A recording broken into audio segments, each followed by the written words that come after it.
movies at last. Looks like it, Aunt Mattie. Huh. What, Dad? Hello, son.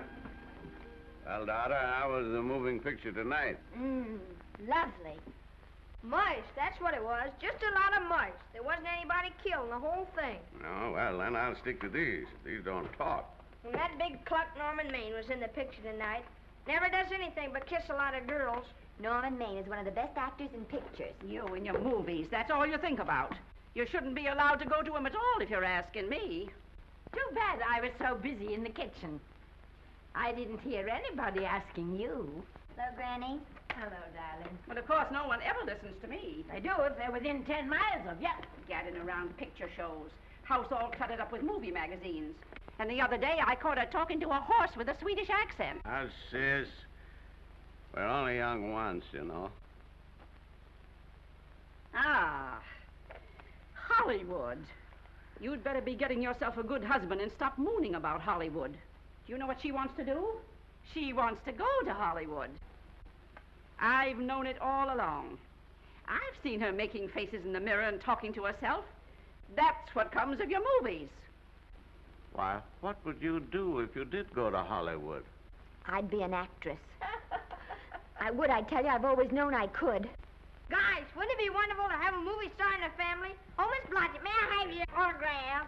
You may not know it, Alec, but you're practically on your way to bed. Oh, Miss Blodgett, you're my favorite actress. Won't you tell me the secret of your success? Oh, let me alone. I asked her what's come over you. I'll tell you what's come over her. She's just a silly little girl whose head has been turned by the movies. And the sooner she forgets the whole thing, the better off she'll be. Why will I be better off? What's wrong with wanting to get out and make something of myself? What do you do that's so much better? Just because you're satisfied to sit here all your lives, you think you can laugh at me. Well, someday you won't laugh at me. I'm going out and have a real life. I'm going to be somebody. You know, if it was spring, I'd say give her a good dose of sulfur and molasses. I thought I'd find you. Oh, stop that. Now, stop crying. That isn't going to do you a bit of good. Oh, I'm crying because Aunt Mattie and Alec make me so mad. Oh, Alec and Aunt Mattie. Fiddlesticks. They're not important. You're the only one that counts. Esther, everyone in this world who has ever dreamed about better things has been laughed at. Don't you know that? Oh, I suppose I do, but... But there's a difference between dreaming and doing. The dreamers just sit around and moon about how wonderful it would be if only things were different. And the years roll on and they grow old. And by they forget everything, even about their dreams. Oh, I don't want to be like that. I want to be somebody. Oh, yes. Oh, yes. You want to be somebody. But you want it to be easy. Oh, you modern girls give me a pain. When I wanted something better, I came across those plains in a prairie schooner with your grandfather. Oh, everyone laughed at us as they did at all the other pioneers. They said this country would never be anything but a wilderness. We didn't believe that. We were going to make a new country. Besides, we wanted to see our dreams come true. Oh, Granny, it must have been wonderful. It was wonderful. But don't you think for one single minute that it was easy, Esther Blodgett? We burned in summer and we froze in winter. But we kept right on going and we didn't complain because we were doing what we wanted to do. Can you understand that? Yes, I can. Could you do it? Could you do it even if it broke your heart? Because remember, Esther, for every dream of yours you make come true, you'll pay the price in heartbreak. Oh, I know what I'm talking about.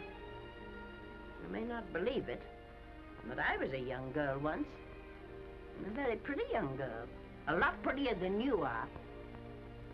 And I was in love with your grandfather. And when some Indian devil put a bullet through him, I felt as if it had gone right straight through my heart, too. And I remembered all he taught me. And I went right on. I buried him out there in that wilderness with my own hands. And I went right on that same day. And I kept right on going, even when your mother was born. Oh, Granny, I want to make it worthwhile.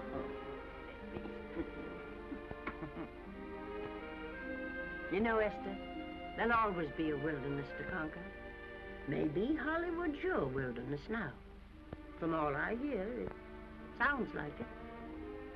But if you've got one drop of my blood in your veins, you won't let Mattie or any of her kind break your heart.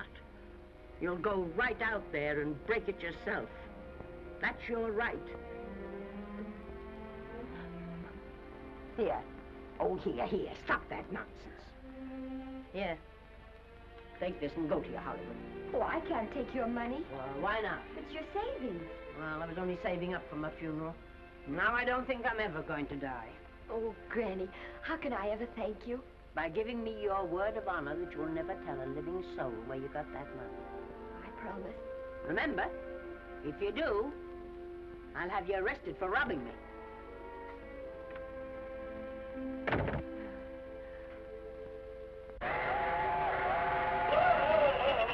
Here we are. I'll help you, Granny. Oh, I can make it, dear. Oh, nice cold. I kissed Dad goodbye. Just a little kiss. He didn't even wake up. I bet you didn't try that on your Aunt Mattie. Oh, Aunt Mattie. Think of her face when you tell her. I am thinking about it. I've waited for that chance for 30 years. Here she is, girl. Oh, thank you, Kirby. Good, huh? Well, come on. Here's your prairie schooner.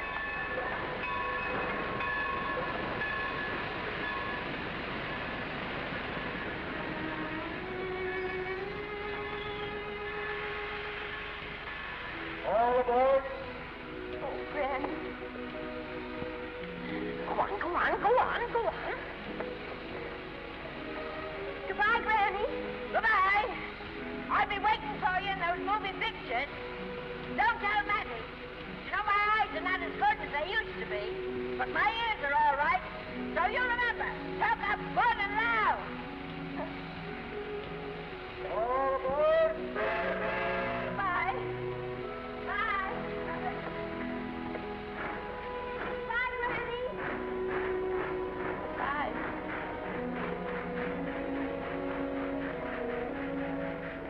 You want to go home now? I don't want to, but I will.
Good afternoon.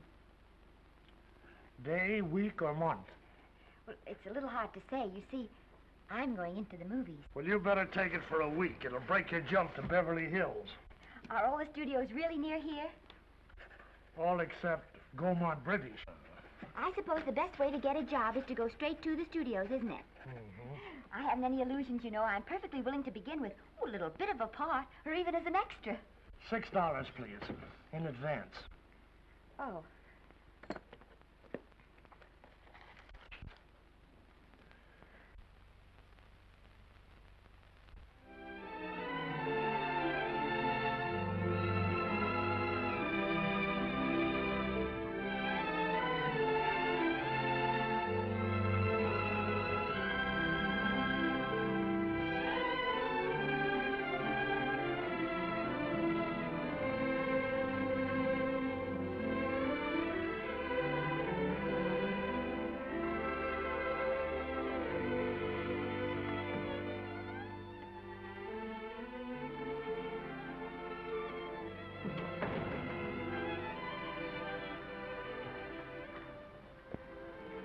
I beg your pardon. I'd like to register for extra work. How long have you been in Hollywood? Well, it's about a month now. We haven't put anyone on our books for over 2 years. Come here. I'd like to show you something.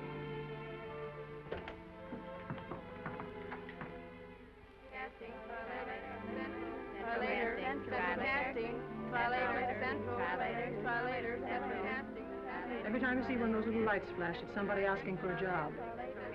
Every time you hear them say, try later, it means there isn't any job. You can't keep the girls at the switchboard long. They go crazy. Every one of those little lights thought it was going to be a star. You still want to go in the movies?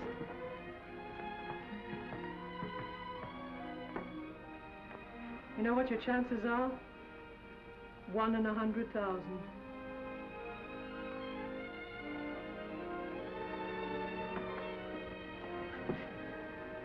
But maybe I'm that one.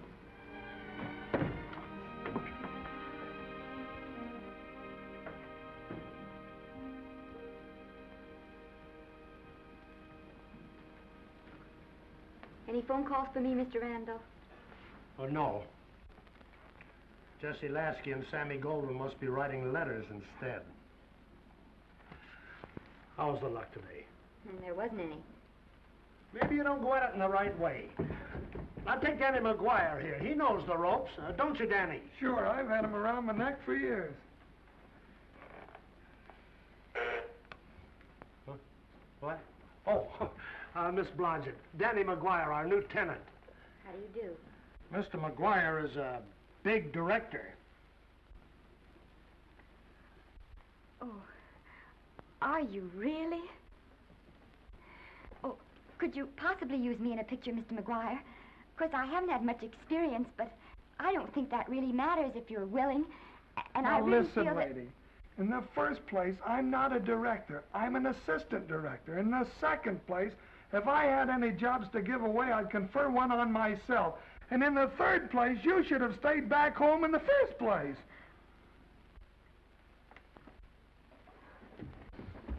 Oh, now look what you've done. Hey, wait a minute. Hey, don't be that way. Don't do that.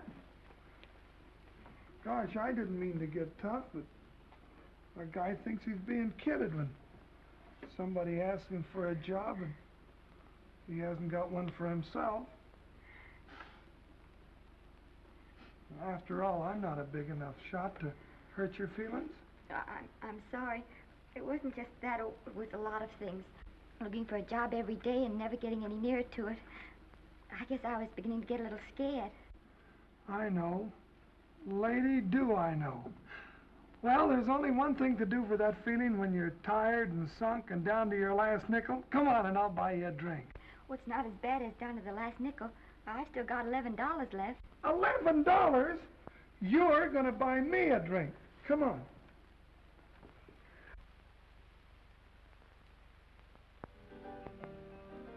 That's right, George. There's nothing like a little rum to take away that milk flavor.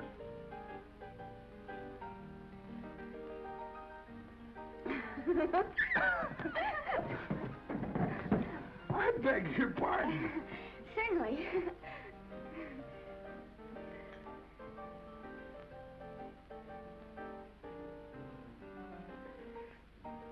sign my contract, the first thing I'm going to do is see that you direct every picture I'm in. That's my pal. Of course, I'm going to be perfectly nice about it, but I'll just insist. Now, that's the way to talk. Don't let them lick you. Oh, I should say they can't lick me. If they try anything like that, well, I just won't sign. Now, that's right. What have you got to lose? Another one of these and we'll open our own studio.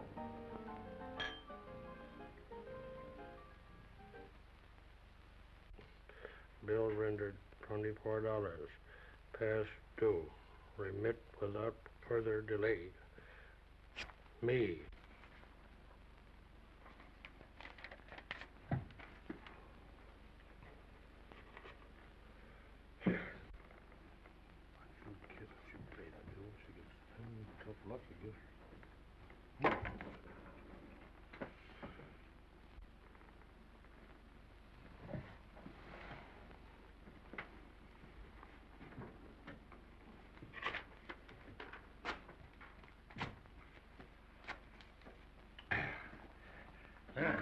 Fifth race. Tri-cap. Who's written tri-cap?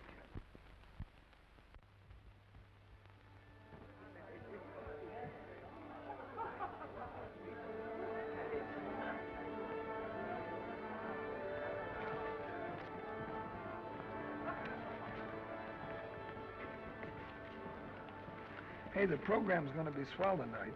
Now, you take this fella Beethoven. I'm a pushover for him. And Chopin, well, he's not so dusty either. But I kind of wish that once in a while they'd play something you could sort of go out whistling, you know, like Blood on the Saddle, Blood on. Well, there's a tune. Hey, why don't you throw your hat in the air or something, can't you? This is a celebration. My job starts tomorrow. I know it does, and I think it's swell, Danny. Gee, I wish you were in on it, too. But, oh, no, it would have to be a war picture. One of those big novelty numbers, a war picture without any beautiful women at the front. Oh, well, something will happen soon. Maybe. Why don't you go home, kid? Oh, Danny, I can't do that. I came here, and I've got to stay. Well, now, if it's on account of money, I can... Oh, thanks. You've given me enough already. Anyhow, this is no time to be worrying. This is a party. Look at all the people. Everybody in the world. Look. That's Norman Maine.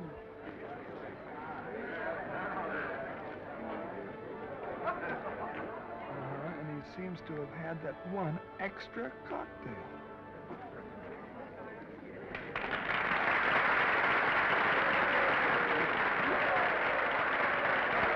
Oh, thank you. Sit down, you dope. That's for the orchestra leader.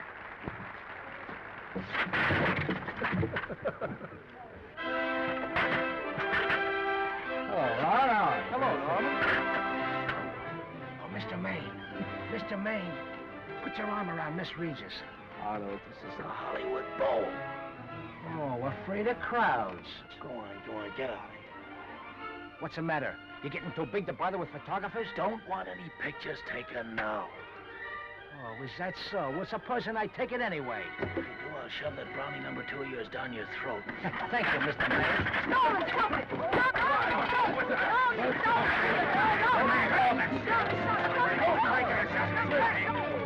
Take it easy, Mr. Mayor. Calm down. Normie, come back and sit down. Everybody's laughing at you.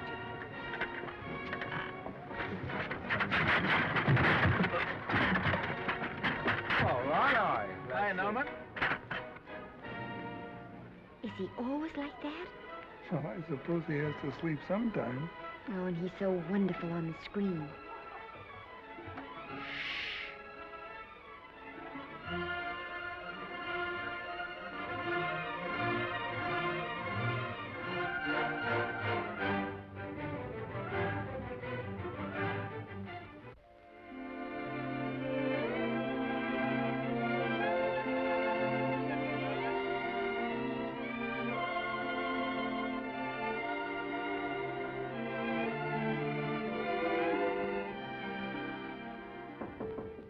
Come in. What, Danny? What's the matter? Well, believe it or not, I got a job for you. Danny, that's wonderful. When do I go to the studio? Well, you don't exactly go to the studio. Oh, it's on location. Well, it's not exactly on location. But of course, I haven't any makeup. Will you tell me what to get and sort of help me put it on? Well, you don't exactly need any makeup. You see, it's not really a picture job. Well, it's being a waitress. Oh. Well, it's kind of a picture job if you look at it right. You said it was a waitress. Well, it's waitressing for Casey Burke, the big director over at our studio. He's giving a party tonight to kind of celebrate on account of finishing the picture, and he wanted me to get him an extra waitress, and it's $5. And I thought of you right away, Esther. That was awfully sweet of you, Danny. Well, there's going to be a lot of big people at Burke's house tonight, and I'll bet you there's any number of big directors, and if you're there, maybe they'll notice you. I could make them notice me.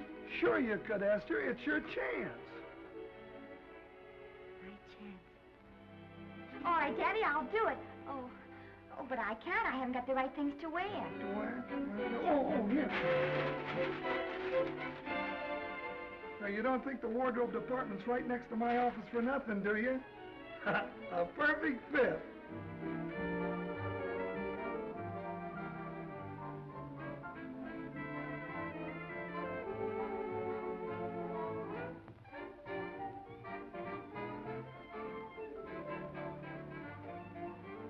Did you get to the preview last night? I did.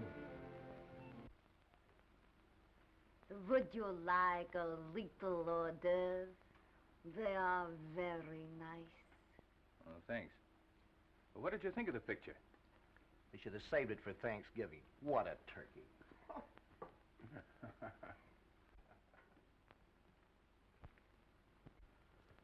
Will you have some hors d'oeuvre? You do like hors d'oeuvre, don't you? I don't think there's anything so enjoyable as hors d'oeuvre before supper, and these are rarely delightful.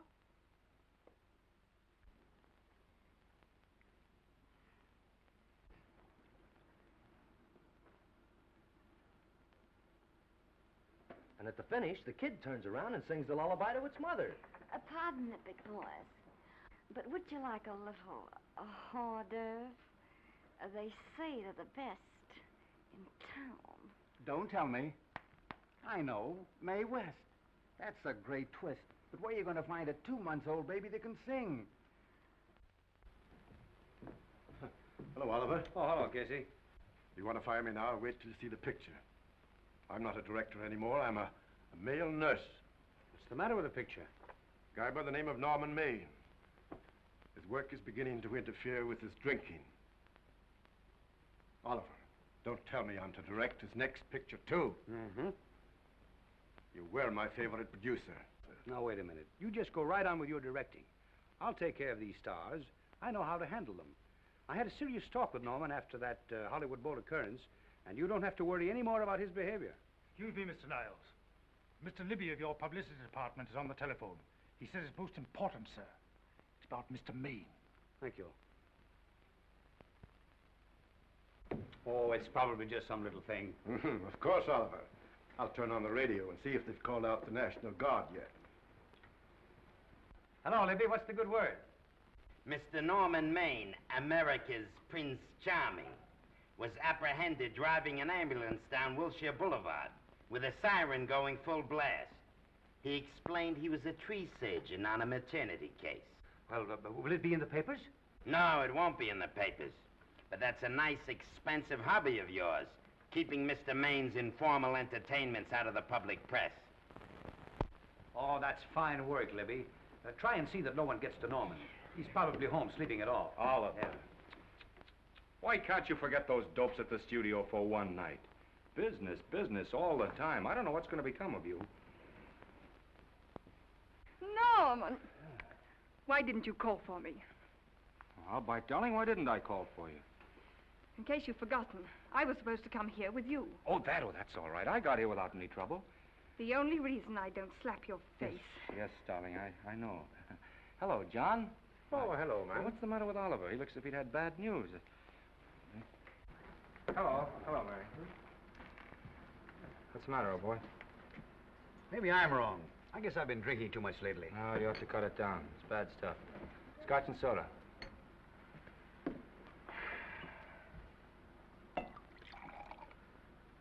Come on. The word, you know, is pronounced when. Bad dialogue, Oliver. I'd rather not watch this. You know best. Soda. Thank you. Oh. Go ahead and say it. I've got it coming to me. Don't make it tougher on me, Norman. I don't want to stand here and preach, but take a look at my side of it. I'm trying to make pictures with you. I know. Costs are going up, and the grosses are going down. No, it isn't that. I've made lots of money with you, and I can afford to take a loss. But I hate to see you going the way of so many others. Why don't you get Lloyd's to insure you against me? You can't get insurance against a man forgetting who he is. You're a great star, Norman, but there's nobody so big that he can afford to have people refuse to work with him. Who doesn't want to work with me? You... Quiet. Listen, I know plenty of people who do. Yes, and so do I. But your real friends can't stand seeing you start to fall apart. What do you mean by that? The first signs are always the same. Not being able to remember your lines. Cameraman struggling to cover your hangovers. And all because you have to have a good time. Every day and every night. Listen, I've warned you for a long time, Okay, Norman. Oliver, you're a swell guy. You won't lose any money on me. I'll promise you that. I'll be ready for the curtains when the time comes. When it does, here's my epitaph. And now I think I'll, have a little drink. Scotch and soda.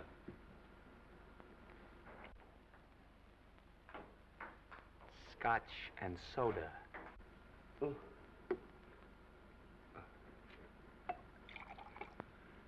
Come on.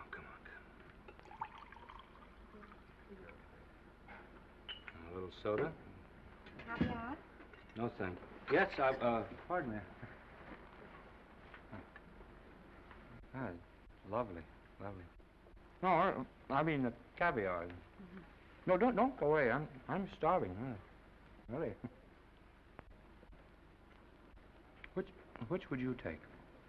Well, I don't know. Don't you know? I don't know either. It's hard to choose. Well, I think I'll take caviar. Mr. Maine doesn't care for any more.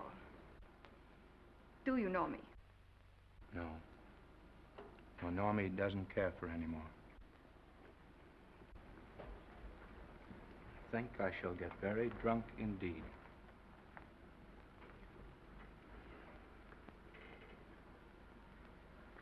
Scotch and soda.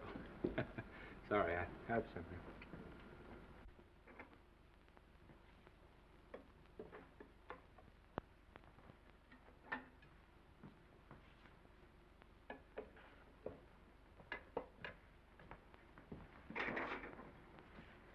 Oh. Mind if I help?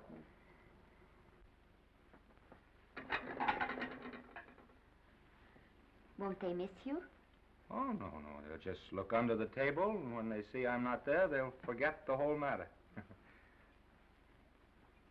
Hey, what's your name? Esther Blodgett. My name's Maine. I know. You do?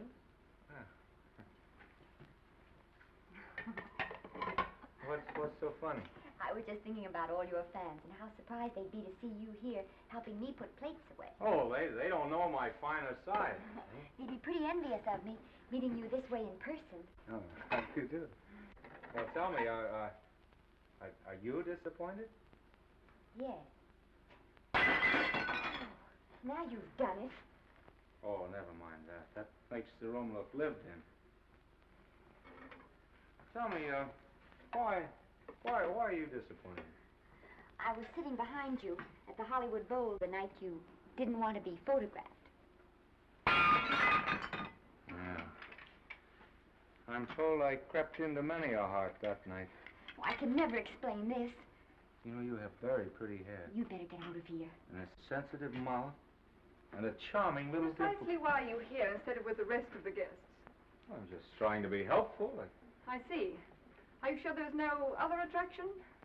Well, it might be that my old mania for putting plates away is coming back on me.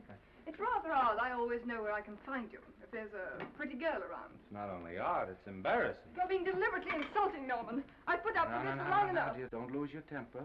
Remember, we must try to keep the voice low. I know you'll excuse us if we go on with our work.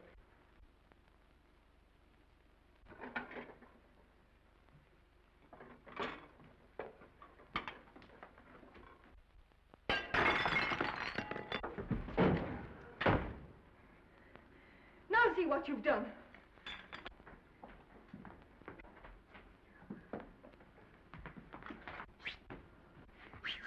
Come here. Help me up.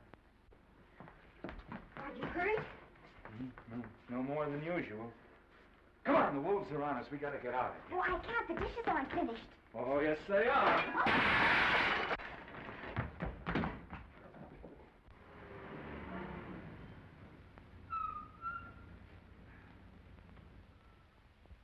Well, I bet I know what you're going to say now. What? Good night. Good night, and thanks. Hey, wait a minute.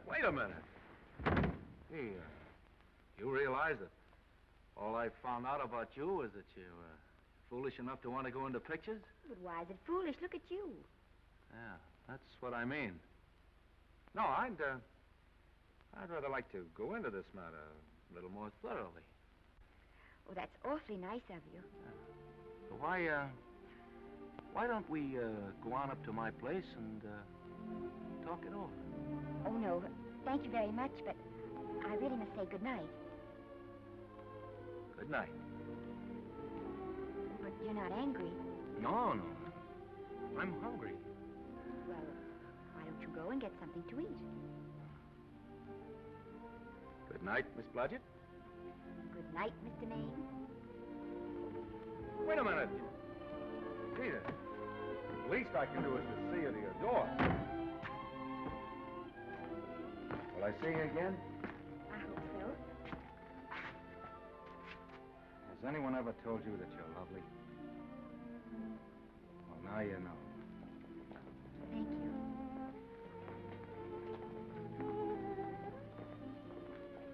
This is hard to say, but I want to say it anyway. You know, on the screen, I'm a, you know, in private life, I'm a, you know. But whatever I do, I still respect lovely things. And you're lovely. You understand? Yes, I think I do. And it isn't that bump on the head that's doing this. Well, I'm glad.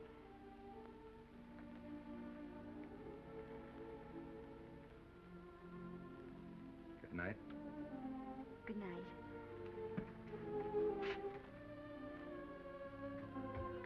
Hey! Do you mind if I take just one more look?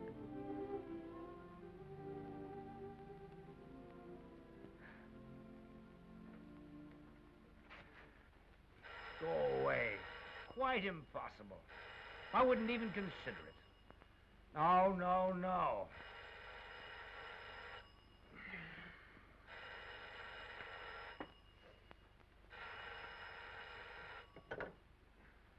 Hello? Who is it? Who? Norman? What have you done now? You're not in jail, are you? Oh. Yes, I see. Oh, it's that again. I see. She's beautiful. Yeah, I know. You want me to give her a screen test? Yeah, certainly. She's got wonderful possibilities. Oh, you know she's got something. Well, you knew all the other ones had something, too. Oh, no. I tell you, Oliver, she's got that sincerity and honestness and a... sincerity and honestness that makes great actresses.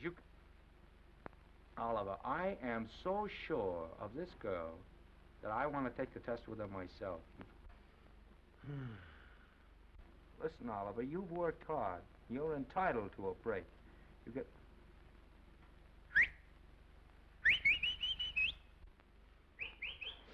Yes, I heard you. Anything. Anything. Yes, yes. Yes. Oliver, look, you try to get a little sleep now, old man. Right. All right, boy. Good night. Let's go. Now tell us.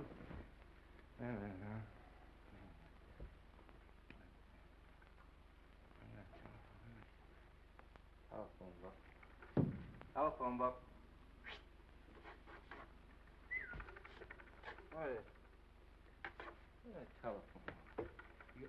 Hey, Oliver, telephone book.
Yes?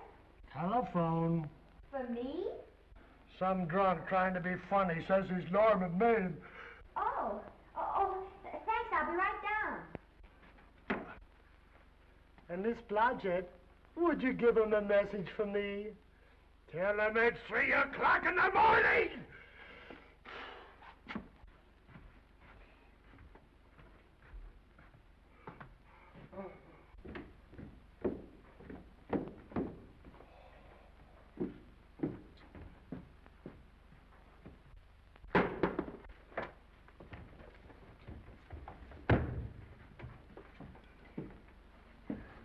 Hello?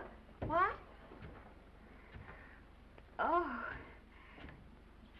Oh. Oh. Oh, yes. I'll be there. Oh, thank you.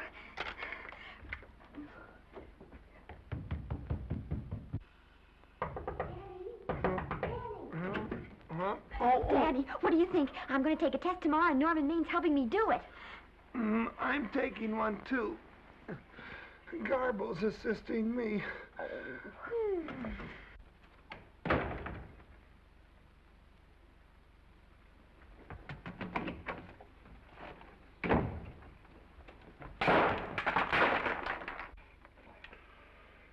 Oh.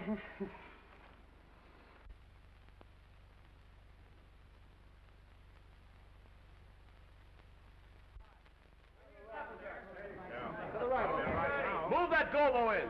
Put a silk on that broad. No, the Yankee. Is this light too hot for you, Haley? Okay, but cut down on your backlight.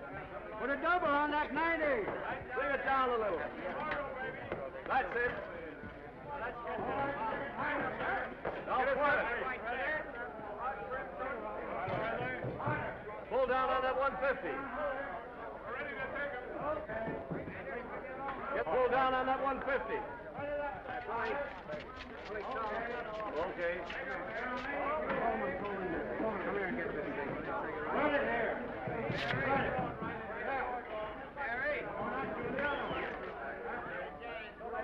Bring me an apple box. Listen, gentlemen, please, if you don't mind. This is just a test. Ready, Mr. Burke? All ready, Mr. Burke. Ready, Mr. Burke. Ready now, Mr. Burke. All ready, Mr. Burke. Ready now, Mr. Burke. All ready, Mr. Burke. We're ready, Mr. Burke. All right, let's take it. Quiet! Quiet! Quiet! Quiet! Ready, Norman? Yeah. You ready, Miss, what's your name? You'll soon know your name, Esther. The whole world's going to know it. But I'm so scared. Maybe I better not try it today. Oh, come on, now don't be foolish. They all had to go through this. Harlow, Lombard, Myrna Loy, and now Esther Blodgett. All right. I'm ready. This is the take. Roll quiet. Dave.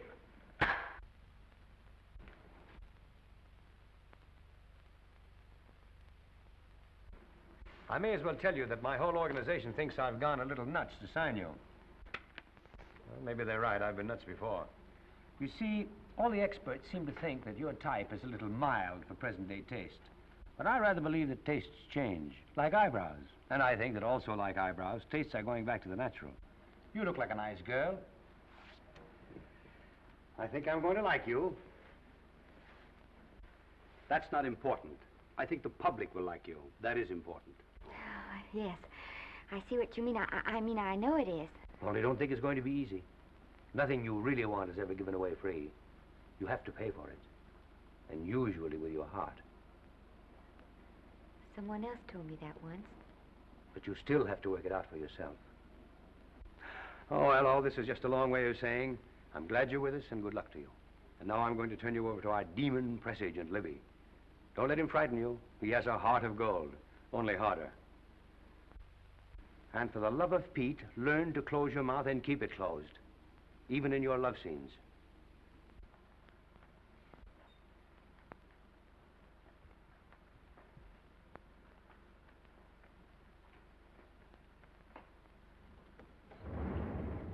Are you a Russian? No, I was born in Fillmore, North Dakota. Oh, no. First saw light of day in a mountain cabin, a trapper's hut, high up in the Rockies. Go on. Well, I always wanted to be an actress. Dreamed of footlights as Lonely Kitty. Are you sure there's no Russian in your family? Positive. That's a shame. Well, what does your father do? He's a farmer. Social registerite father. Fed up with hypocrisies of 400, sought wilderness for consolation. There amidst the mountain flowers, he raised another blossom. His lovely little daughter. What's your name? Esther Victoria Blodgett.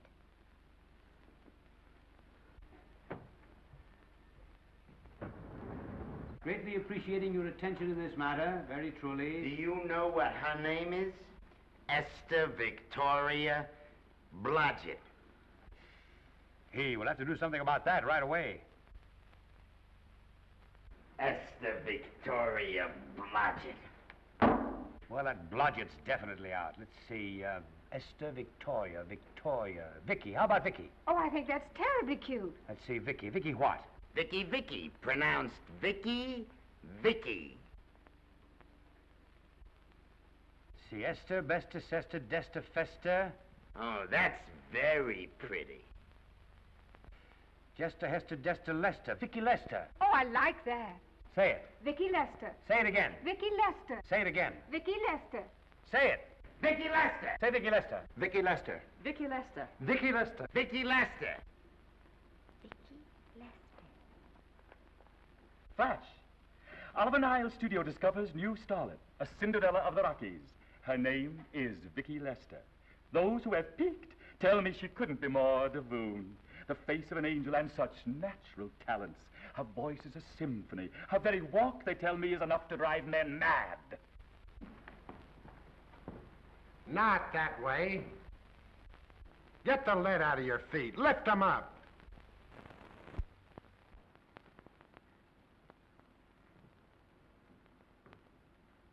That's better. It's terrible, but it's better. The quality of mercy is not strained. It droppeth as the gentle rain from heaven. Cease. Through the mouth, my child, through the mouth.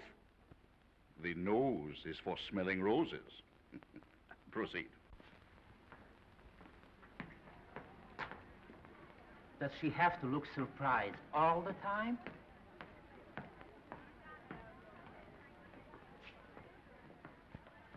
Anyway, it's just a rough sketch. Pretty small mouth, eh? Oh, well. Give her that Crawford smear.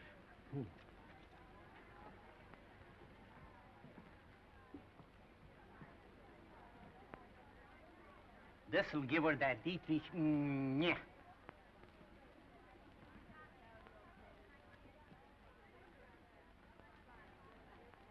We're on the wrong track. She still looks surprised.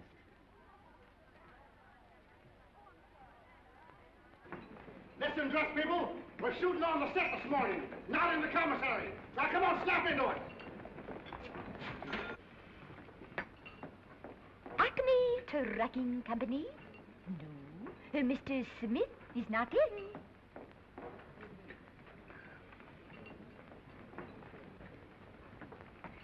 Acme Trucking Company. No, Mr. Smith is not in.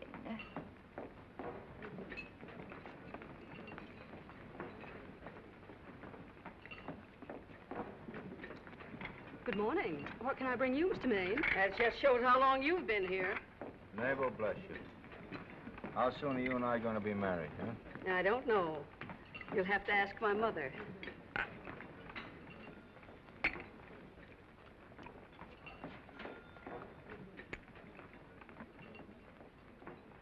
Acme Trucking Company? No, Mr. Smythe is not in. Acme Trucking Company? No, Mr. Smith is not in. Acme? No, Smith ain't in.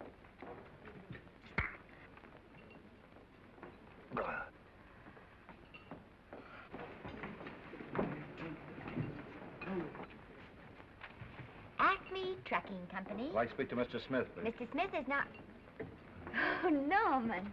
What's all this between you and Smith? I've got a part. It's only one line, but it's in the picture. Well, it's ambition that made you break that date with me last night. Well, I had to be here so early this morning, and... So did I. I had to stay up all night to make it. You've started your picture, haven't you? No, we're still in the testing stage. You can't seem to get the right girl for the lead. Gee, you'd think with all the girls there are that... Yeah, I know, but this one's got to be different. She's got to be little and cute and sweet and intelligent. It'll blow me down. What? Well, close my tired old eyes. Well, what is it? Hold everything. Come on. Come on.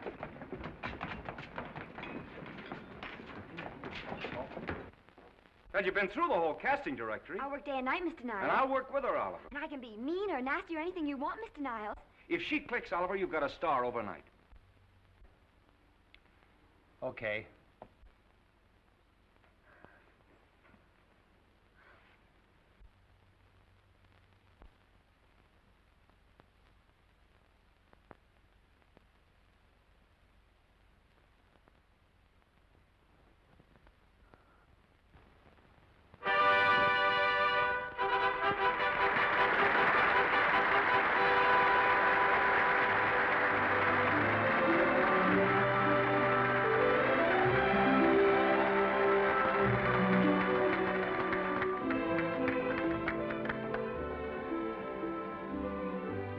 At the end of the picture.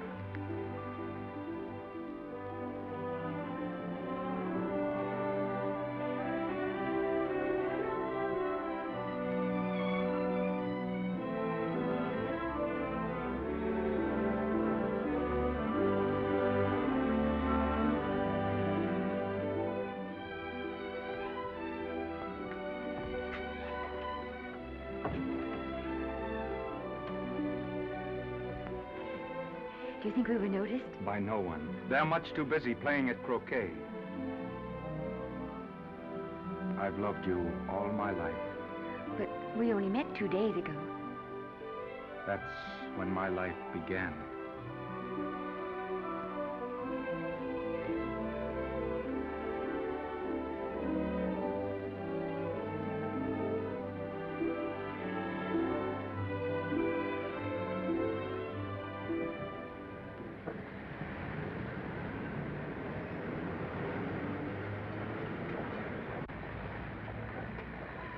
she cute? You know, I think she's the same type I am, don't you? I think she's sweet. Well, it's Vicky Lester's picture, all right. I think she was much better than he was. These producers are so horribly dumb. They won't know how good she is. Well, maybe it's because she's a good girl. Oh, Maine's not so bad, but it's Vicky Lester they'll go to see. Isn't she, darling? I think she's the most precious little thing I've ever seen. The knockout, Libby. You might mention that when you write your review. That Lester kid's a gold mine. Didn't you like Norman Maine? Was he in it? Libby, I'm afraid we have another hit. Huh? It's in the bag, neatly tied up with beautiful pink ribbons. Say, where are Norman and Vicky? I don't know. I thought you had them. I wish they'd come. We're having a party at the Trocadero. Isn't it thrilling running away from people? Norman, it's so exciting, So new. A star is born. Come on, run.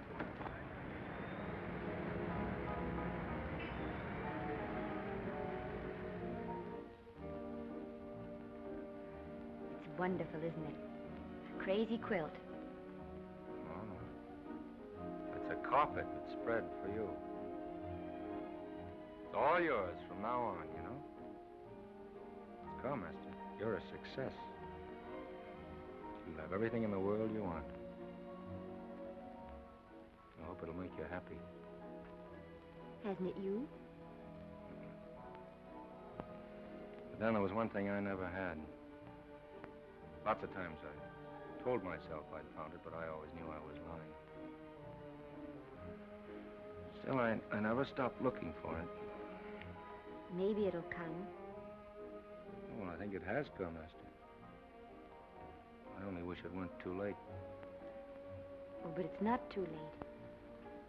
Oh, you can't throw away your life the way I've thrown away mine and have anything left that's good enough. No. You can. Norman, you can. You mustn't tell me that, Esther. I'm so afraid that I'll believe it.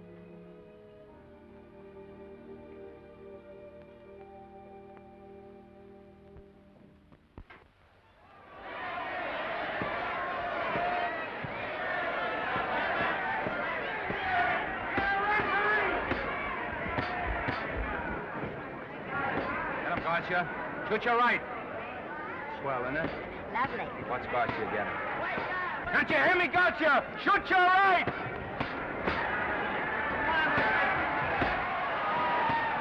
He's down! Gotcha got him! Gotcha got him!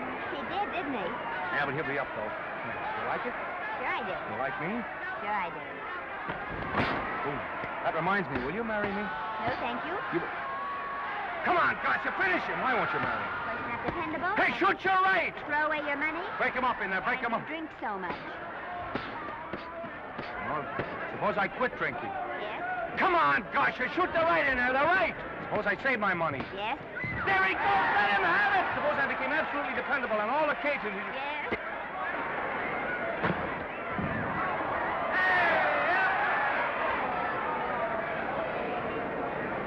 Hey, Gotcha, he's got him!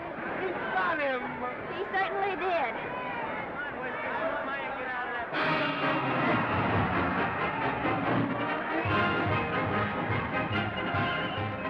Gee, that's a beautiful fight. Norman. What, dear? Oh, that for me if I said I'd marry you? No, certainly not. I was just supposing.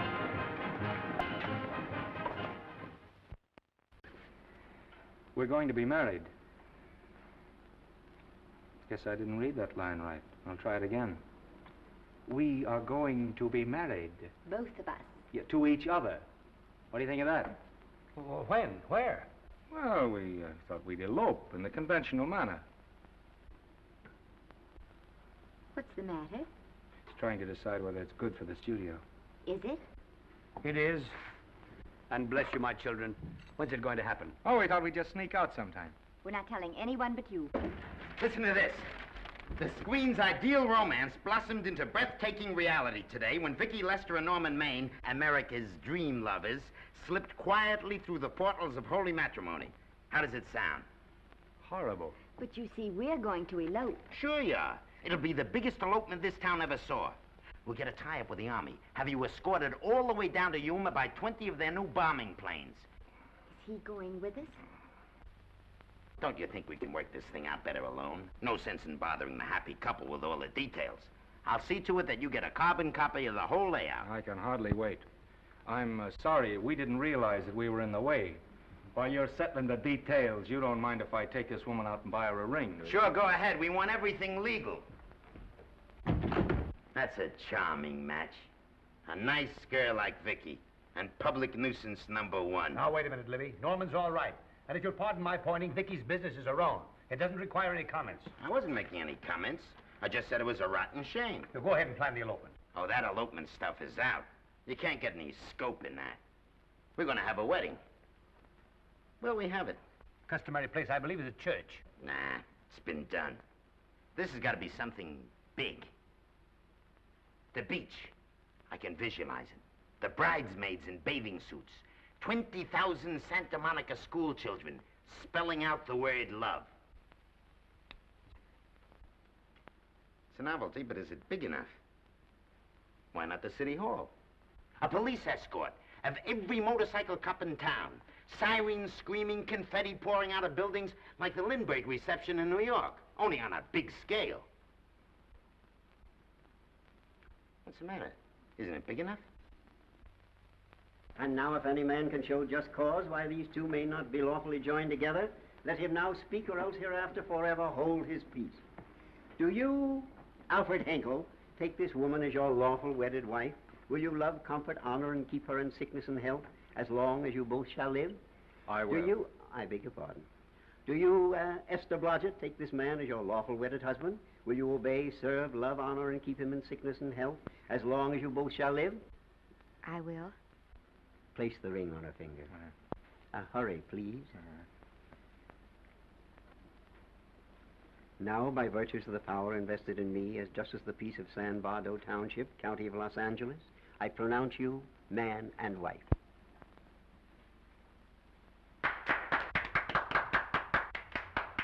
Quiet!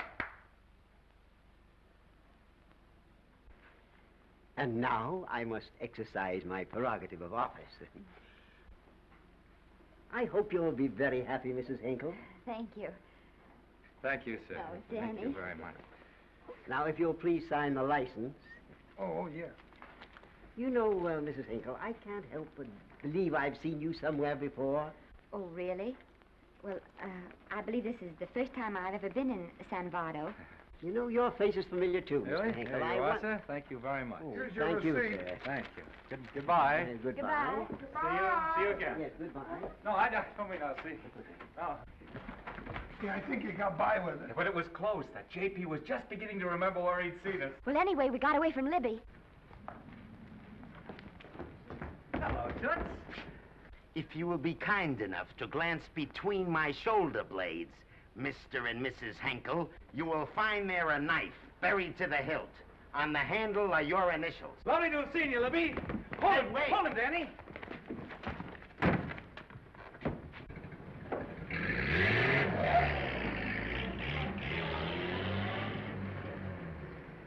There go a couple of rats I raised from mice. Well, they got a right to get married, haven't they? I haven't got any right to double-cross the public, and I haven't done it yet. Hey! People versus Porky Washington, who is charged with violating Section 600. Young man, you're in contempt of court. Operator, get me the Los Angeles Tribune. I've a good mind to put you under arrest. Wait till I make the score. You wait, too. Tribune, give me the city desk. Johnny, this is Matt Libby. I got a flash for you. Norman Maine and Vicky Lester were married at 2:30 this afternoon. Vicky Lester? Court recess.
Wahoo.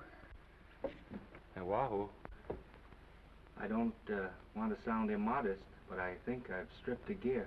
Well, sit down, won't you, and let's get acquainted. We'll probably be seeing quite a bit of each other from now on. Well, might just as well break the ice now as later.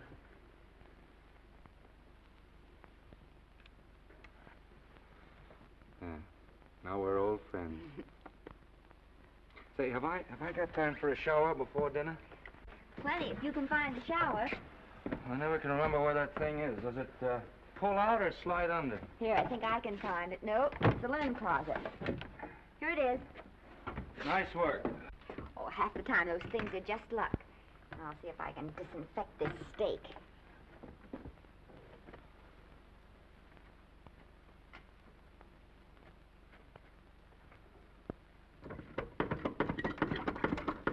Yeah, Esther, there's no soap.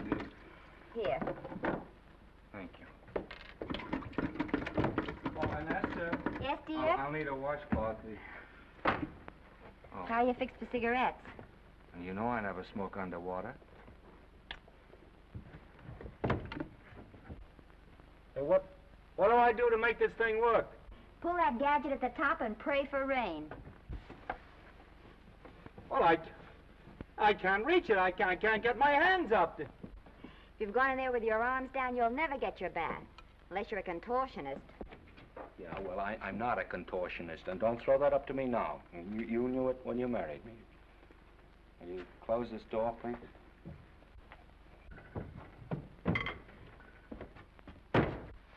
Thank you.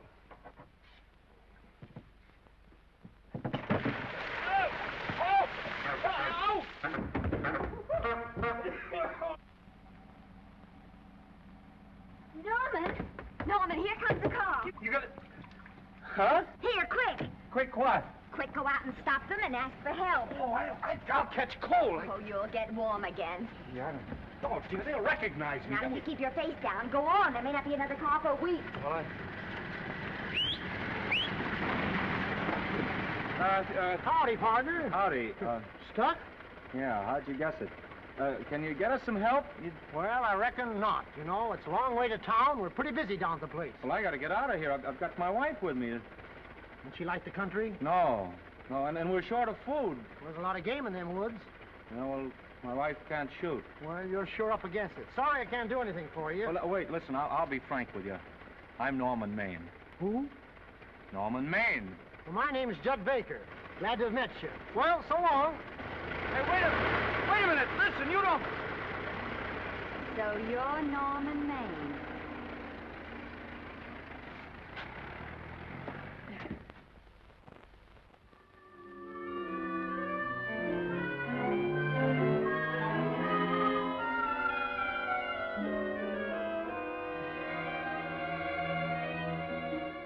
I got my prestige to look out for.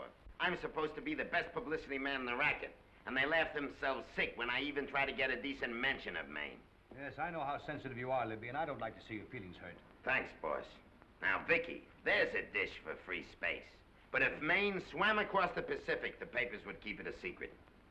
Well, the exhibitors don't like him, the critics don't like him, the public don't like him, and I don't like him. Who likes him?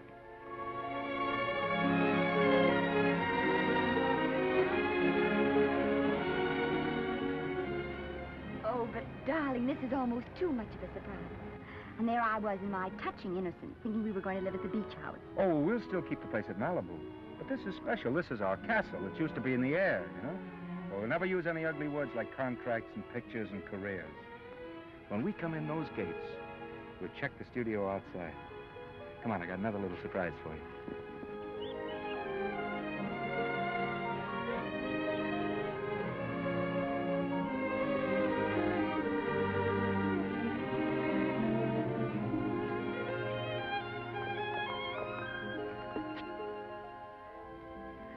Oh, Norman, it's lovely. So are you lovely. The whole world's lovely. Hey, hold it!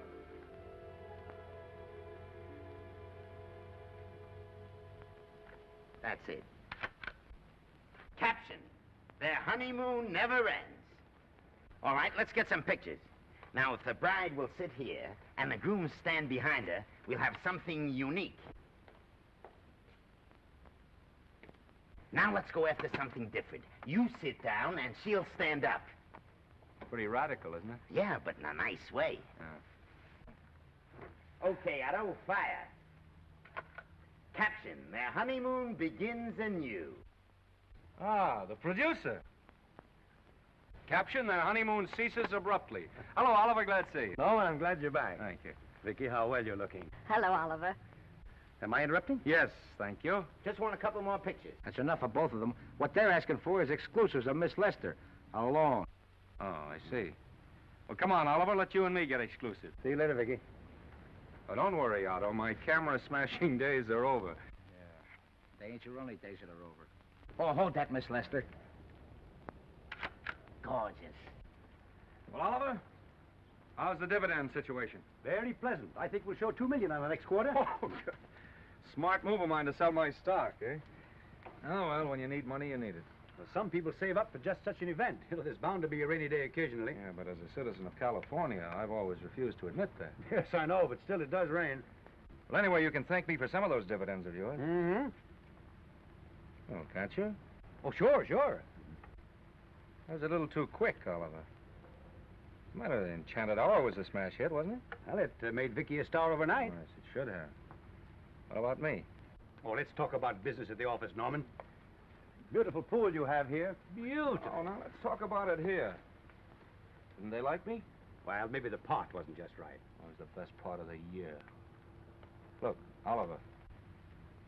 Do you think I'm slipping? Can you take it? Yeah, go ahead. The tense is wrong. You're not slipping. You've slipped. Oh, my fan mail's still big. Norman. Fans will write to anybody for a photograph. It only costs 3 cents for a stamp, and that makes photographs cheaper than wallpaper. But every 25 cents they pay for a theater ticket buys them the right to be a critic. And your last few performances, Norman, have not pleased your critics. You remember I told you I'd be ready for the curtains when the time came? Here it is. Let's call off the contract, no hard feelings. We're not quitting, either of us. There's no explaining these things. We've all seen how the public turns. Maybe we can turn them back. I've got a swell script lined up for you. About Esther. If you think that I'm going to get in her way... Well, as a matter of fact, as it happens, there's no part in this story for her. I'd more or less planned to star her in a picture of her own, with that young Pemberton opposite her. He's coming along nicely. Good for young Pemberton. All right, Oliver. We'll make a try at it. Let's hope it's not too late.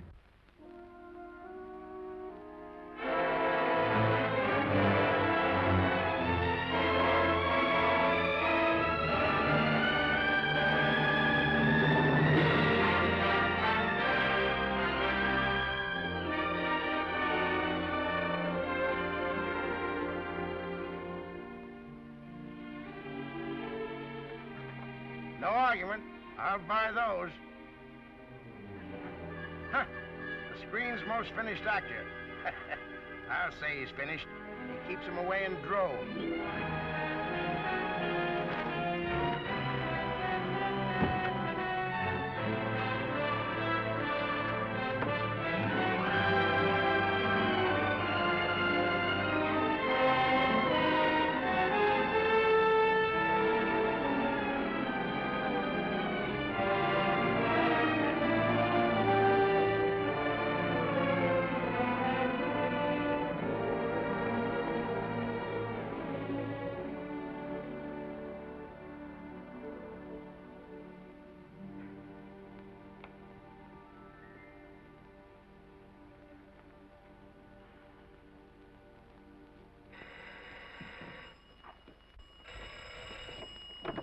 Hello?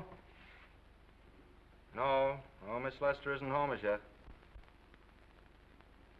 No, I'm not the butler. But I can take a message just as well as he can, honest. Oh, is that you, Norman? Swell. Listen, Norman, This is Artie Carver. Hiya, kid. Swell. Say, I hear you're through with Oliver Niles. Is that on the level? Oh, please, Artie. I'm not news anymore. Forget it. Say, what kind of a settlement did you make on your contract? Give me a figure so I can do a story on it. There was no money involved. We just called it quits. Okay, I'll fill in my own figure. Say, by the way, I've been trying to get an interview with Vicky for 2 weeks, but she's always busy. How about you giving an old pal a break by speaking to her for me? Sure, I'll ask her. Swell. So long.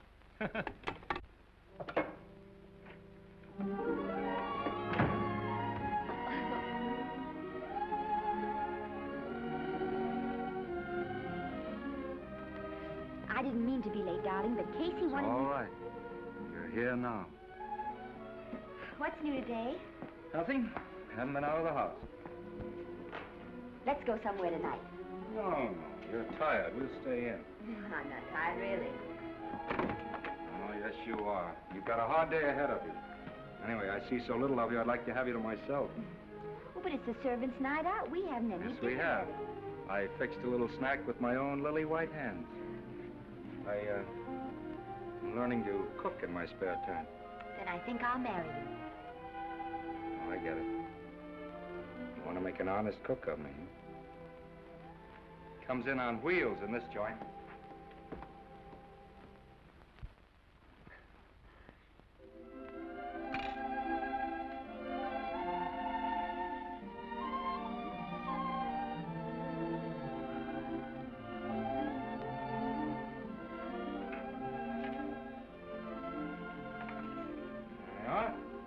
How's it look?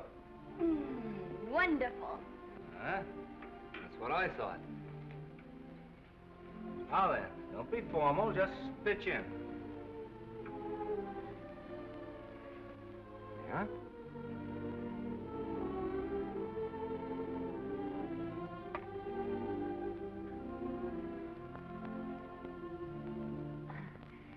I'm afraid my mouth's not quite big enough. I'll measure it next time and make them to size. A little hard to lift, too. In fact, I think I'll take those measurements right now.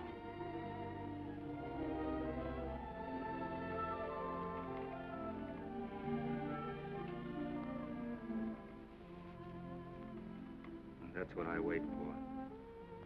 All day. That's why I rush home without even changing my costume.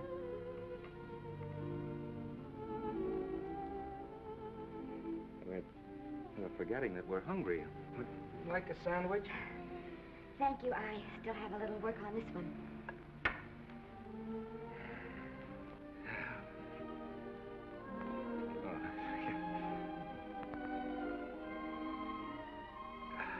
Norman, will you unhook my dress? I can't breathe. Mm-hmm. You know, all the time I thought it was the kiss that made you breathless. A lot of hooks, hmm? Uh-huh. Why don't you have a zipper? That's a good idea. You got it? Oh, yes.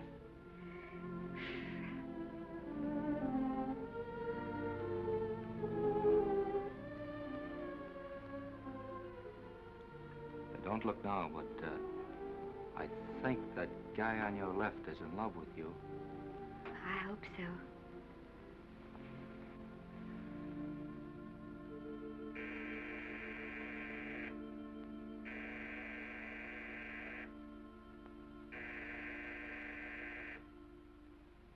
It's the doorbell. Is it? Maybe they'll go away. Oh, I never do at a time like this. You... Just a minute, dear. I'll be right back.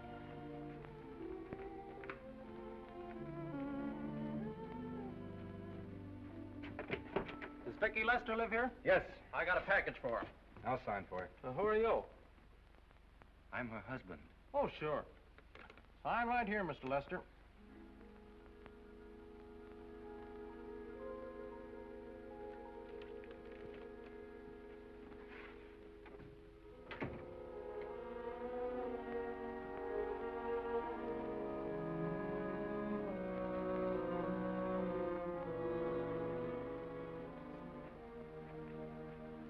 Package for you.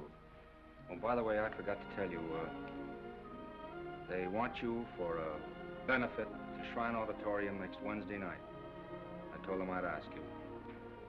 And, Oh, darling, I don't want to hear about that now. Well, you better wait till I finish before I forget them all. The Academy dinner secretary phoned. She wants to know if you want a table reserved for you. Oh, yes, Artie Carver called and asked if I'd use my influence with you to get him an interview. I told him I'd try. That was all, I think. Oh, Norman, let's don't talk about those things now. We're forgetting the wonderful food you prepared. Well, I'm not very hungry now. I think I'll fix me a little drink, hmm? But, Norm...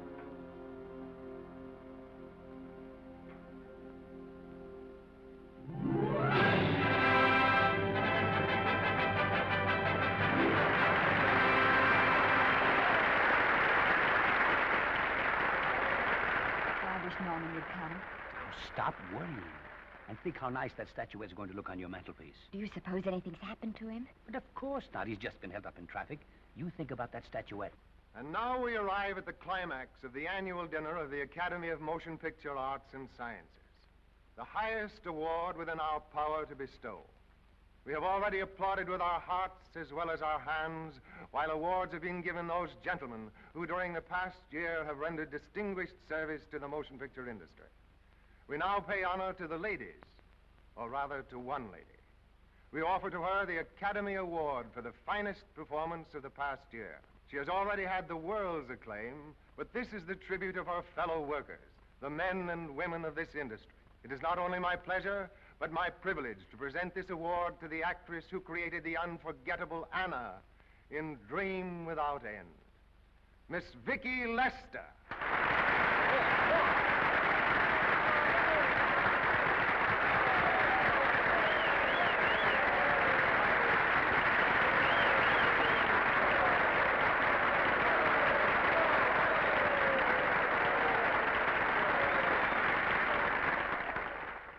What more can we say, Miss Lester? This says it all for us.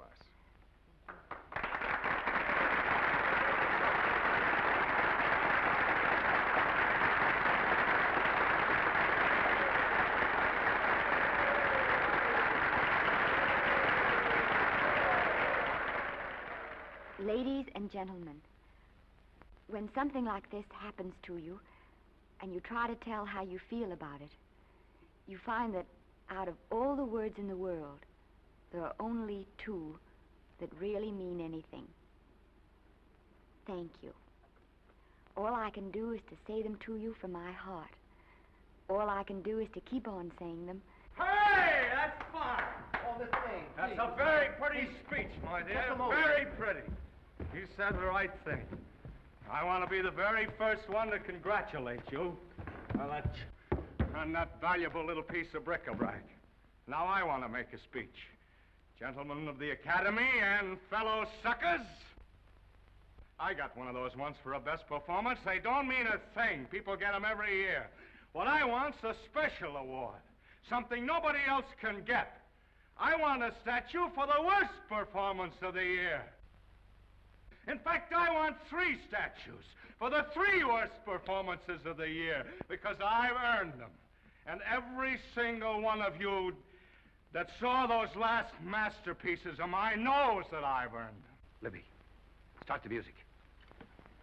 What I'm here to find out is, do I get them or do I get them? Now answer yes or no.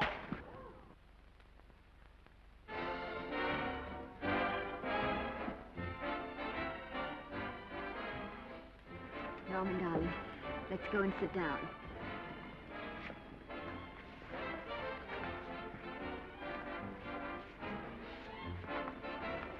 Come on, Norman, sit to that. Glad to see you, Norman. Hello, Norman.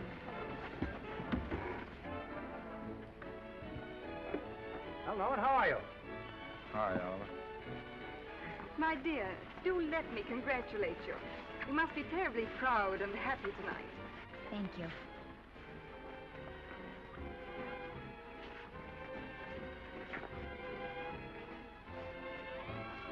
Somebody give me a drink.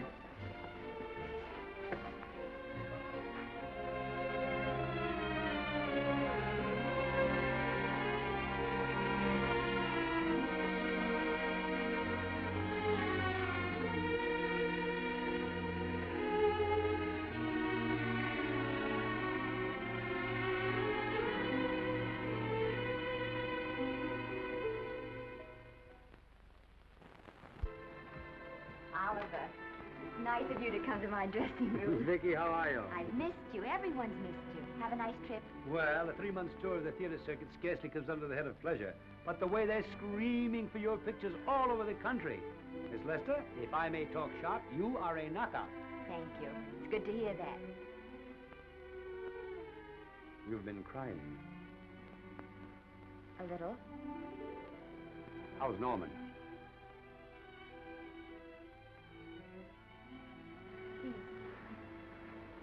Well, he's trying awfully hard, Oliver. Letting Norman leave this studio was the hardest thing I ever did. There was nothing else I could do. I know. Has he been... Is he all right? He's gone to a sanitarium. He really wants to stop drinking. And I think he could only... Well, perhaps if he could start working again, it would be some encouragement. Oliver, could you do that? Yes. Oh, thank you. But he mustn't ever know I told you. He won't know, and you mustn't worry. I want you to keep up your good work in this picture. I'll try, Oliver. That's the one thing I can do for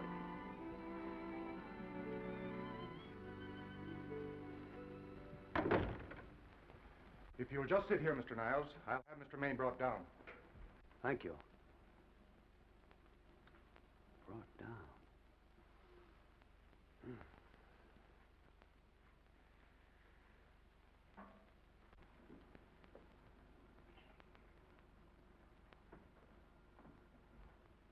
Hello, Oliver. Welcome to Liberty Hall. Hello, Norman. Well, no, Mr. Niles isn't slipping me a case of scotch, Cuddles. This is just a handshake. This is Cuddles, Oliver, my social secretary. We go everywhere together. How are you feeling, Norman? Fine. Getting along remarkably well, Cuddles tells me. He says you ought to see some of the boys. Let's sit down. Yeah. Cuddles, we really don't need you. Touching, isn't it? Can't bear to have me out of his sight. Are you comfortable here, Norman? Comfortable. It's positively luxurious. They even have iron bars in the windows to keep out the draft. How much longer are you going to be here? Oh, well, I'm really cured now. I'm just staying on for an extra week or two to get in good shape, you know. After all, there's no particular hurry to return to the cameras. That's what I wanted to talk to you about. I've got a script with a fine part for you in it. Geez, Oliver, that's great. That's great. Who plays opposite me? Well, it is not exactly the lead. Young Pemberton's doing that. But I tell you frankly, I consider your part better than the lead. Oh, I see. It's better than the lead. Well, of course, it isn't terribly long. But it's one of those parts that makes an impression on you. They'll be thinking about you all through the picture. Mm-hmm. Well, the thing is, Oliver, I'm pretty well set at another studio. I'm not at liberty at the moment to tell you which one. You know yourself how those things are. Of course. But it's a big picture. He's one of the biggest of the year. And the part. Every actor in Hollywood would give his teeth to play it. See. Well, that's fine, Norman. Naturally, that will tie you up for a while. But we won't get to this picture for some time. And perhaps, if you want to consider it for later on, well, we'll be... I'll tell you, Oliver, you'd better not count on me. See, I've got several pictures lined up after this one. Then they're talking to me about England. You know, they're doing some very interesting things over there, you know. Mm-hmm. Hey. What is it, Cuddles? Speak right out. We all love you. Your dinner. Oh, yeah, we dine at 5:30 here. Makes the nights longer. Well, goodbye, Norman. I'm glad to see you getting along so well. Be out in no time. I'll have to introduce myself all over to a lot of people. They won't know me when I'm not drinking. Goodbye. Bye, Norman. Thanks for dropping in. Well, Cuddles? Alone at last, eh?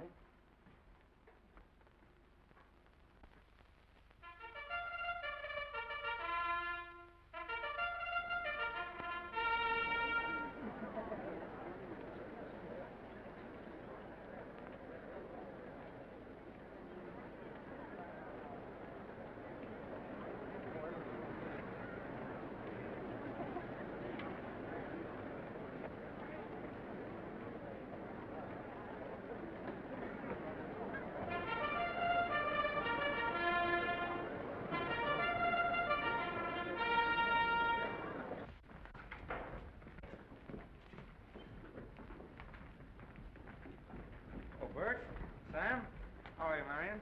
Oh, hello. Hello. Hello, Normie. Glad to see you. How I hate to run into these has-beens. They give me the creeps. Me too. He was good while he had it. And he had it quite a while. Hello. Hello, Mr. Maine. I haven't seen you in a long time. Oh, I've been resting. Ginger ale, please. Ginger ale and what? Ginger ale and ginger ale. A new leaf? A whole new book. Thank you. Scotch straight. Hello, Libby. Why, it's Mr. America of yesteryear. Do they let you wander about now without a keeper? Oh, sure. I'm a trustee now. Didn't expect to find you at Santa Anita. What do they do with the actors while you're away? Oh, they cut them into slices and fry them with eggs.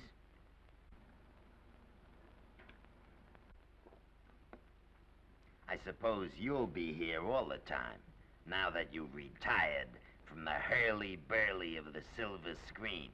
Well, we're living down in Malibu now, and pretty lonesome with Esther away working all day. Well, I wouldn't squawk about that if I were you. It's nice to have somebody in the family making a living. Oh, wait a minute, Louie. I don't want to forget that we're friends. Friends, my eye. Say, listen, I got you out of jams because I had to. It was my job, not because I was your friend. I don't like you, and I never have liked you. Nothing made me happier than to see all those cute little pranks of yours finally catch up with you and land you on your celebrated face. Pretty work, baby. Always wait till they're down, then kick 'em. I don't feel sorry for you. You fixed yourself nice and comfortable. You can live off your wife now. She'll buy you drinks and put up with you even though nobody else will.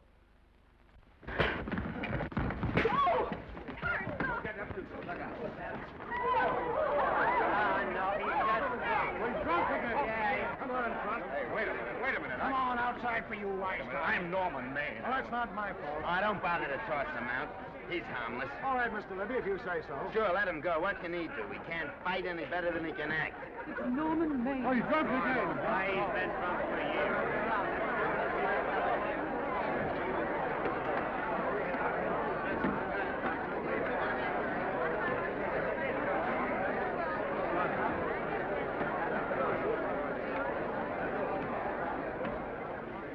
Give me a scotch.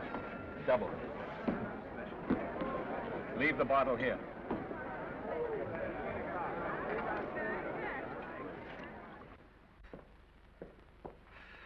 Vicky, you'll be ill. Why don't you try to get a little sleep?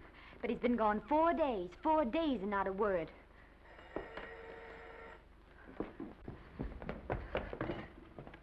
Oliver, I can't. I just can't. Hello? No, this is Oliver Niles speaking. What? Where? Thank you.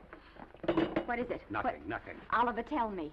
He's in the night court. He's been arrested on a drunk charge. Now, he's all right. He isn't hurt. I'm going right down and get him out. I'm going with you. Vicky, it isn't any place for you, and if it gets in the papers, What do there'll I be... care about the papers? I'm going with you.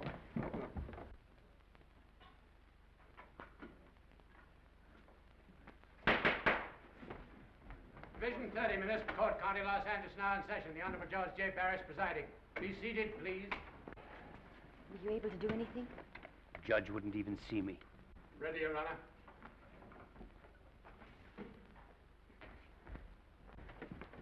I want to advise you that you're entitled to be represented by counsel, to be confronted by the witnesses that may testify against you, to compel witnesses to attend on your behalf to a public and speedy trial by the court or by a jury, and the right to be admitted to bail. Call the first five. Gregory, Bales, Kane, Rodriguez, Johnson. Come on, boys, step in. Go ahead. Move along. William Gregory. Yes. Plain drunk, picked up at 5th in town. Asleep in the gutter. 14 similar offenses in the past 6 months. Still at it, Gregory. How do you plead? I don't feel so good. I didn't ask you how you feel. I asked you how you plead. Guilty, I guess. When did you get out the last time? Just before Christmas. Well, I'm sorry you'll have to miss New Year's, but you'll be out in time for Washington's birthday, 60 days. Milton Rails. Plain drunk, picked up on Brooklyn Avenue, given treatment at receiving hospital, then removed to jail. How old are you, Rails? 17, sir. Did you take a good look at those men in the cell with you last night? Yes, sir. And have you taken a good look at yourself this morning? No, sir. I suggest that you do. $5 or 2 days. Sentence suspended. Oh, Judge, Alfred Henkel, more commonly known as Norman Maine. Drunk and disorderly. Cracked car into tree at Sunset and Coronado. Evidently been drinking for days. Resisted arrest and injured one of the arresting officers. How do you plead? Guilty. You're Norman Maine, the actor, aren't you? You've come pretty low, haven't you? There isn't a man here who's had the advantages you've had. Look what you've done with them. You're nothing but an irresponsible drunk, driving about the streets with the power to inflict death or injury on innocent people. I think we'd better deny you that power for a while. 90 days in the city jail. Please wait.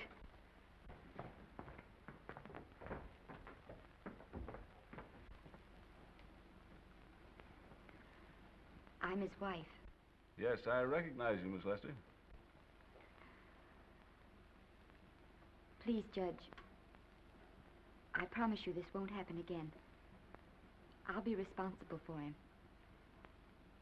If you just won't send him there. You realize that this man, when drunk, is obviously a menace to public safety? And you realize, too, Miss Lester, the responsibility you'll be assuming to this court and to the Commonwealth? I do. Sentence suspended. Prisoner remanded to custody wife. Thank you. You can get him at the jail entrance, madam. Jose Rodriguez. Plain drunk, picked up at 1st and Main, 2nd offense. How do you plead? I think I'm guilty, Your Honor. 60 days.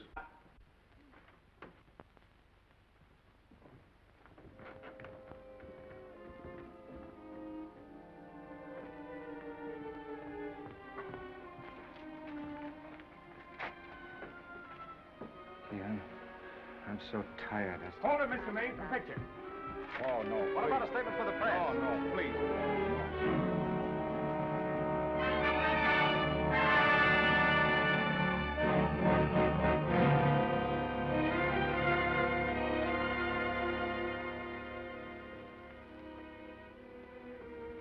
He's still asleep. He's been asleep nearly all day.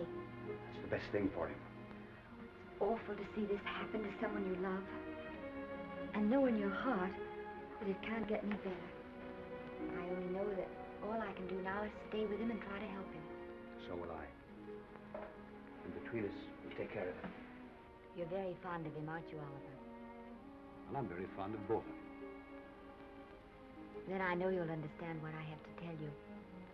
And after what happened last night, I think you already know what it is. I can't do any more pictures. I'm going away for good with Norman. But you can't do that, Vicky. You're at the very peak of your success, and you've worked so hard to achieve it. That's what's been wrong. Oh, I've thought it all out. Maybe if I hadn't been away from him so much, last night and what went before, it wouldn't have happened. Oh, I know it's too late to think about that now, but it may not be too late to go away with him and start over somewhere. It's your life you're giving up, Vicky. so I can try to give Norman back his. Can you honestly tell me I'm wrong to do it? No, Vicky. I cannot honestly tell you that. Then there'll be no more Vicky Lester.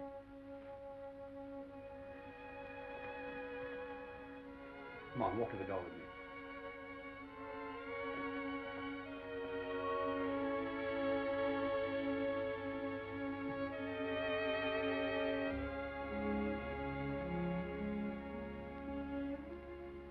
Goodbye, Vicky Lester. You were a grand girl. Good luck, Mrs. Norman Maine.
Darling,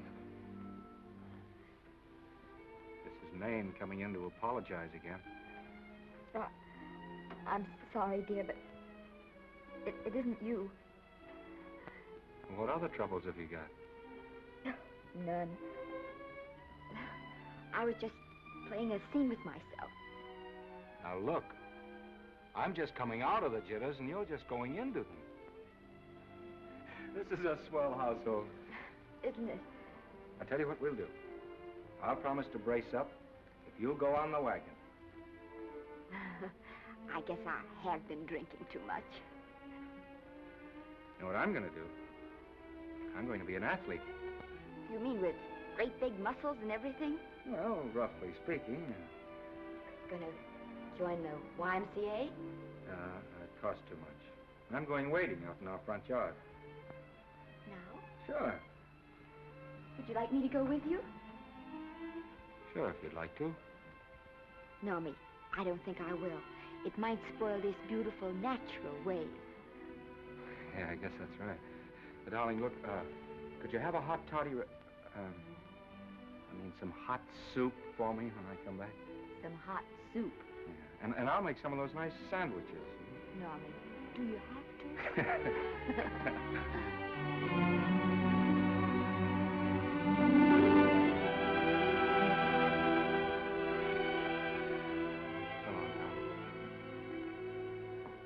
Now, don't stay in too long.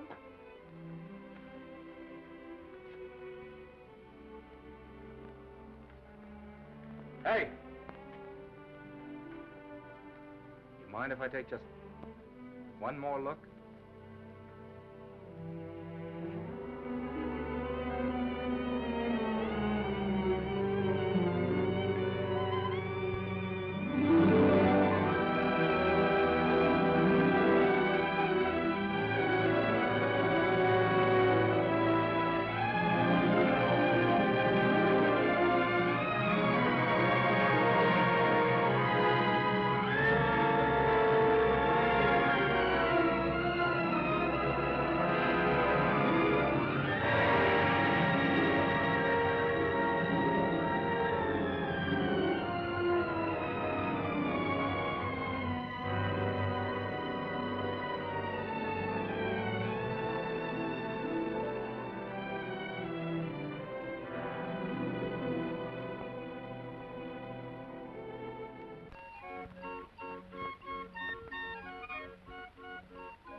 first drink of water he had in 20 years. And then he had to get it by accident. Pardon. How do you wire congratulations to the Pacific Ocean?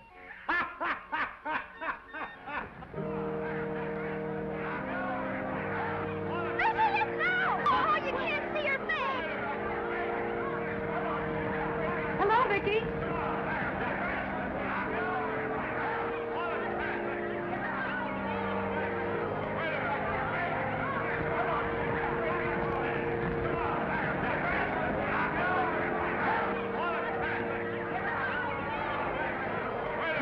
Can't you? Come on, Vicky, let's see your face. Vicky, will you sign my book for me? Write Mrs. Norman May. Don't you care, Vicky. You get over it.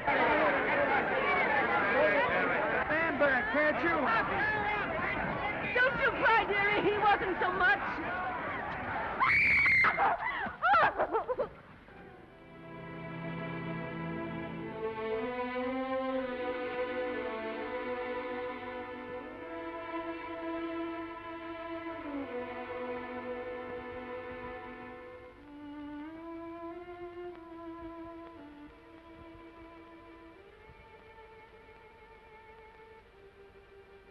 Do you mind if I take just one more look?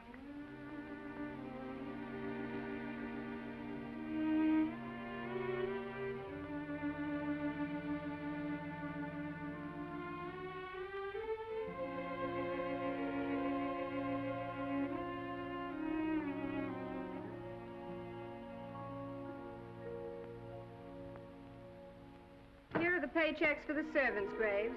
You'll find a very nice bonus in each one. Miss Lester asked me to thank you for your kindness and service. If there's anything I can do for the little lady, I should be glad to do it. She would appreciate your attending to the closing of the Beverly Hills house. Put down those trunks. Put it down, I say. Well, where is she? In the bedroom. Who are you? Oh, I'm her grandmother. Get out of the way. Esther, Granny, darling.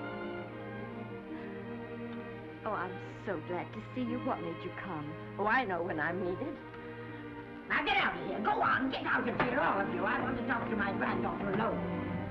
I came just as quickly as I could. But I'm going home. I sent you a wire yesterday.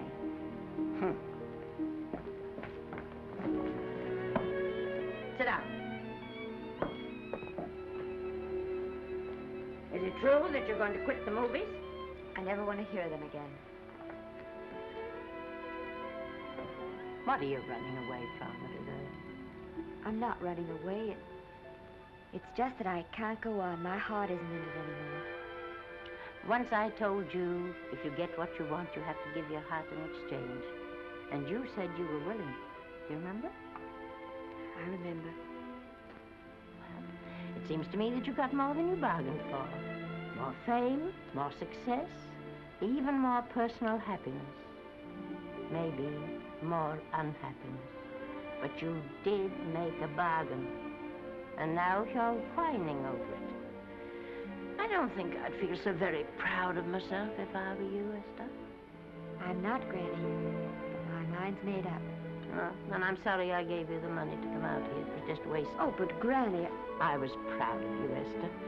I was proud to be the grandmother of Vicky Lester. It gave me something to live for. Now, I haven't anything. I know. Oh, I want to be strong, but I can't go on. I can't. You must. Tragedy is a test of courage. If you can meet it bravely, it will leave you bigger than it found you. If not, then you'll have to live all your life with a coward. Because no matter where you may run, you can never run away from yourself. I never knew Norman Maine. He wrote me a very sweet letter when you were married. He said you told him how much I meant to you. And I know just how much you must have meant to him. You know, Esther, I can't believe that wherever he is, he can be very happy, knowing that his death broke the spirit of the little girl he praised me so highly for raising. And I can't believe that he can be very proud, knowing that all his great love did for you was to make you a quitter. The car is ready, Miss Lester. We'll have to go now to make the train.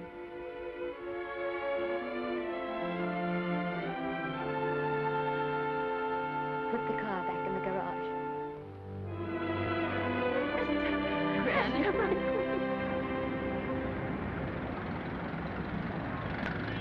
The entire picture industry has come to the Chinese Theater for this opening tonight. It has come to pay tribute to a great star on her long-awaited return to the screen in what has been called her greatest performance. It has come to pay tribute to the girl herself.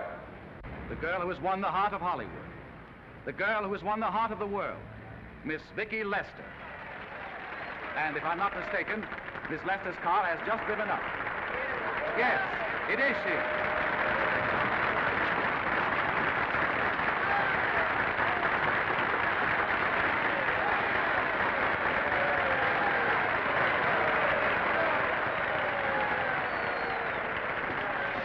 This doesn't scare you too much. I scare very slowly, young man. 6 smile, folks, please.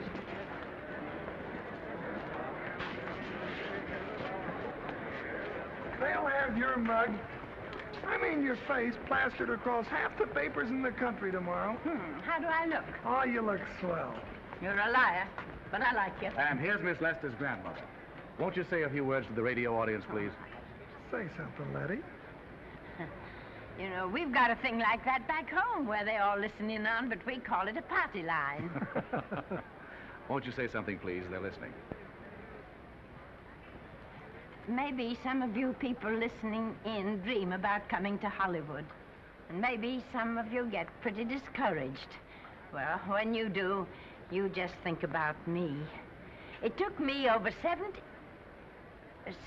years to get here, but here I am. And here I mean to stay. Thank you very much.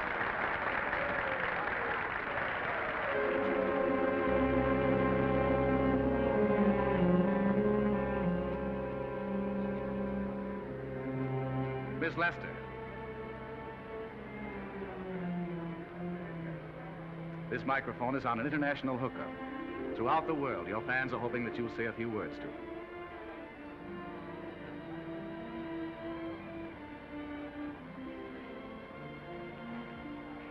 Hello, everybody. This is Mrs. Norman Maine.